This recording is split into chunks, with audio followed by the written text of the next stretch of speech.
오늘은 위대한 시크릿이라는 책인데요. 15년 전 출간되었던 시크릿의 저자 론다 번의 신작입니다. 책 시크릿은 많은 사람에게 관심을 받은 만큼 다양한 비평이 있었는데요. 개인적으로 저는 누군가의 성장을 지켜볼 수 있다는 건 참 감사한 일이라고 생각하면서 15년 만에 나온 이 책을 열어봅니다. 론다 번은 확신에 찬 어조로 말합니다.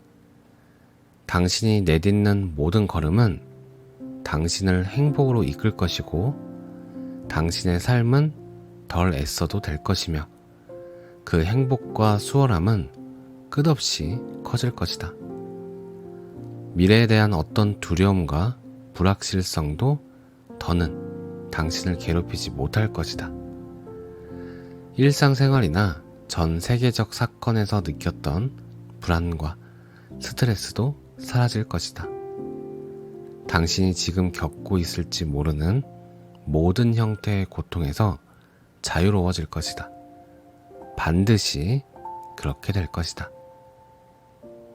그녀는 2006년 출간된 책 시크릿 이후에 15년 동안 어떠한 변화를 겪은 것 같습니다.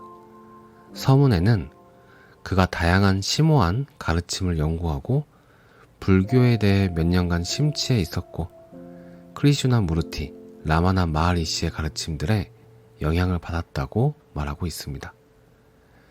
그리고 드디어 하나의 단순한 진리를 찾았고 그 진실을 찾고 나니 그것은 어디에나 존재했다고 말하고 있습니다.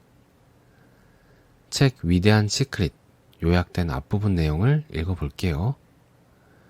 당신의 진정한 모습을 발견하는 것은 깨달음, 자아실현, 자아발견, 계시, 각성, 자각 등 수많은 다른 이름으로 불린다. 자신의 진정한 모습을 온전히 인식할 때 모든 문제와 분노, 상처와 걱정, 두려움이 사라질 것이고 기쁨과 긍정적 사고, 성취감과 충만함, 평화가 당신 안에 가득 찰 것이다. 우리의 위대한 발견을 가로막는 것은 단 하나의 믿음이다. 그것은 우리가 곧 우리의 몸과 마음이라는 믿음이다. 당신은 당신의 몸이 아니다. 몸은 당신이 세상을 경험하기 위해 사용하는 도구이다.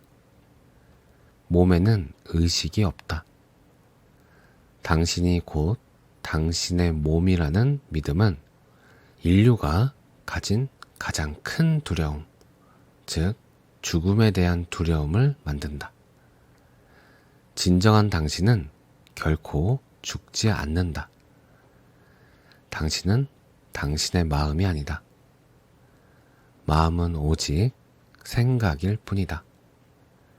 생각이 없으면 마음도 없다. 당신은 생각, 감각, 감정이 아니다. 만약 그렇다면 그것들이 끝날 때 당신도 사라질 것이지 않은가? 인간은 당신이 경험하는 것이지 당신 자체가 아니다. 당신은 몸을 경험하고 마음을 경험하고 인간임을 경험하고 있지만 그것들이 곧 당신은 아니다. 당신은 당신의 삶 전체를 알아차려 왔다. 알아차림은 당신의 삶에서 지속되는 유일한 것이었고 여전히 그렇다. 그 알아차림이 바로 당신의 진정한 모습이다. 당신이 곧 알아차림이다. 알아차림 없이는 삶의 그 무엇도 알거나 경험할 수 없다. 몸과 마음, 이름과 살아온 이야기, 과거와 기억, 믿음과 생각이 없다고 생각해보라. 남아있는 것이 바로 알아차림이다. 우리는 보통 우리의 생각과 우리가 인식하는 것에만 관심을 기울인다. 그래서 늘 현존하는 알아차림을 놓친다. 알아차림은 당신이 자고 있을 때도 현존한다. 알아차림 이외의 모든 것은 결국 사라지거나 죽는다. 알아차림 훈련 3단계가 나오는데요. 알아차림이나 주시자, 관찰자 개념을 전혀 모르는 분들을 위한 방법입니다. 그 부분을 소개해 드릴게요. 1단계, 나는 알아차리고 있는가? 라고 자문하라. 2단계, 알아차림을 주목하라. 3단계, 알아차림에 머물라. 먼저 1단계, 나는 알아차리고 있는가? 라고 자문하라. 나는 알아차리고 있는가? 라고 스스로에게 수시로 물어보면서 생각에 빠져 있다가도 이 질문을 통해 알아차림 상태로 빠져나올 수 있습니다. 알아차림은 지켜보는 겁니다. 올라오는 생각, 감정, 오감 등을 객체로 보고 나는 배경이 되어서 한 발짝 뒤에서 그것들을 바라보는 겁니다. 이런저런 생각을 하는 것을 지켜보는 겁니다. 이런저런 감정이 올라오는 것을 지켜봅니다. 오감으로 느껴지고 있음을 지켜봅니다. 그렇게 생각과 감정과 오감에 빠져 있다가도 나는 알아차리고 있는가? 라고 자문하면서 슬쩍 뒤로 빠져나와 그것들을 지켜보는 겁니다. 2단계는 알아차림을 주목하라. 1단계가 가능해지면 알아차림의 상태를 좀 더 오래, 더 많이 알아차리는 겁니다. 의자에 앉으면서 몸에 닿는 촉감, 호흡을 하면서 공기에 들어가고 나감 등 움직이고 생각하고 할 일 하면서도 알아차림 상태에 자주 머무를 수 있도록 하는 겁니다.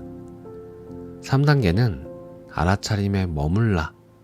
이 부분은 본문을 읽어볼게요. 알아차림에 머무르는 것은 무엇에 집중하느냐의 문제이다. 내 스승이 이에 대해 생각해 볼 수 있는 간단한 방법을 알려주었다. 마음은 카메라 렌즈와 비슷한 방식으로 작동한다. 마음에는 자동 줌 기능이 있어서 우리가 줌 렌즈로 대상을 자세히 클로즈업 하듯 대상의 자세한 부분에까지 집중한다. 마음은 대체로 줌인 상태이기 때문에 우리는 하나의 대상에 초점을 맞추어 바라보고 이는 세상에 대한 편협하고 왜곡된 시선으로 이어진다. 하지만 넓은 공간에서 사진을 찍을 때는 렌즈를 최대한 열어 광각으로 사진을 찍을 것이다. 마찬가지로 초점의 대상을 넓혀 자세한 부분에까지 초점을 맞추지 않을 때 알아차림이 모습을 드러낸다. 이것이 바로 알아차림의 상태로 머물며 세상 만물을 있는 그대로 바라볼 수 있는 간단한 방법이다. 이를 훈련하기 위해서는 지금 당장 주변에서 가까이 초점을 맞추어 바라볼 수 있는 대상을 찾고 오직 그것에만 집중해보라. 원한다면 손을 사용해도 좋다. 이제 시선을 넓혀 특정한 것에 초점을 맞추지 말고 주변에 최대한 많은 것을 인식하려고 노력해보라. 몸이 즉각적으로 이완되는 것, 휴식이 찾아드는 감각을 느껴보라. 마음이 집중을 유지하기 위해 엄청난 노력을 하고 있었다. 그렇기에 집중의 대상을 최대한 넓히면 마음은 배경으로 사라지고 알아차림이 전면으로 나서게 된다. 알아차림에는 어떤 노력도 필요하지 않기 때문에 당신은 안도감을 느낄 것이다. 알아차림은 초점을 맞추지 않아도 모든 것을 보고 안다. 나는 적극적으로 행동하는 사람이었다. 몇 가지 일을 한꺼번에 처리할 수 있는 내 능력이 자랑스러웠다. 그것이 나의 정체성이 되었다. 나는 행동의 여왕이었다. 그랬으니 내 자신에 대한 그 믿음 때문에 우주가 내게 끝없이 일을 보내주는 것도 당연했다. 하지만 내 자신에 대한 믿음을 내려놓고 나 자신인 알아차림의 상태로 머물기 위해 계속 노력한 덕분에 모든 것이 변했다. 나는 그 어느 때보다 행복해졌을 뿐만 아니라 나서서 행동하고 또 행동하고 언제나 행동하지 않아도 모든 일이 알아서 자연스럽게 풀렸다. 그리고 때때로 일을 하면서도 애쓰지 않아도 수월하게 진행되었다. 삶은 기적이 되었다. 하루에 적어도 5분씩 알아차림에 집중해보라. 아침에 일어난 직후나 잠들기 직전 혹은 당신에게 적당한 시간이라면 언제든 좋다. 당신도 내가 누리는 기적 같은 삶을 간절히 원한다면 더 자주 알아차림에 집중해야 하겠지만 그럼에도 하루 단 5분의 노력만으로도 당신의 삶은 엄청나게 변화될 것이다. 그토록 쉽다. 꼭 기억하라. 이는 알아차림이 되기 위한 훈련이 아니다. 당신은 이미 무한한 알아차림 자체이다. 이 훈련은 몸과 마음을 자신과 동일시하기를 멈추는 것이다. 몸과 마음은 당신이 아니다. 오늘은 책 위대한 시크릿의 앞부분을 중심으로 소개해드렸는데요. 재밌는 건 알아차림, 감정, 의식, 내맡김, 놓아버림, 현존 등 마음 공부를 시작해서 제가 관심 가지고 공부하고 스님들을 찾아뵙고 하면서 겪은 것을 저자인 논다 번도 직접 공부하고 스승을 만나면서 그 과정들을 겪었다는 겁니다. 게다가 끌어당긴 법칙으로 성공과 부에 초점이었던 사람이 15년 만에 마음, 자기 탐구로 방향이 바뀌었다는 점도 신기하고 재밌었습니다. 마무리하자면 책 위대한 시크릿은 마음 공부에 전혀 관심이 없던 사람이 읽었을 때 이해를 쉽게 할 수 있도록 쉬운 글로 적혀 있고 정말 다양한 스승들의 어록이 담겨 있습니다. 그래서 마음 공부에 관심이 생기기 시작하신 분들과 기존 영성 관련 책들이 너무 어렵다고 생각하시는 분들에게 추천드립니다. 오늘 영상은 여기까지입니다. 감사합니다. 사랑합니다.